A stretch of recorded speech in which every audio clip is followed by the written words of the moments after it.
Operation తర్వాత పప్పులు తింటే చీమ పడుతుందా? ఇది నిజమా? కాదా? హాయ్. నేను doctor Srinivasulu Reddy from Harshith hospital, Kanigiri. చాలామంది పేషెంట్లు ఆపరేషన్ తర్వాత మనల్ని అడుగుతూ ఉంటారు.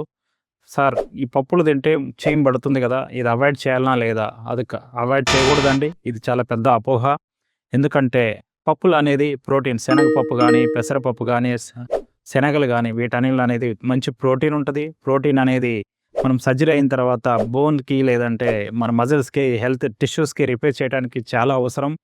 సో, పప్పులు తినటం వల్ల మనకి చీమ అనేది పట్టదు. చీమ ఎందుకు పడుతది అనుకుంటే, ఆపరేషన్ చేసిన ఏరియాలో నీట్‌గా లేకపోవటం వల్ల, డ్రెస్సింగ్ సరిగ్గా చేయకపోవటం వల్ల, లేదంటే డయాబెటిస్ అన్‌కంట్రోలబుల్ ఉండటం వల్ల, ఇలా చాలా కారణాలు. లేదంటే బాడీలో ఇమ్యూనిటీ తక్కువ ఉండటం వల్ల, ఇలాంటి కారణాల వల్ల చీమ పడతది గానీ, పప్పుల వల్ల చీమ అనేది రాదండి.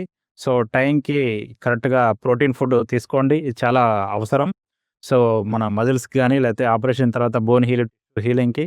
సో, ఇలాంటి మరింటి హెల్త్ టిప్స్ కోసం ఫాలో చేయండి మా పేజీని. Thank you.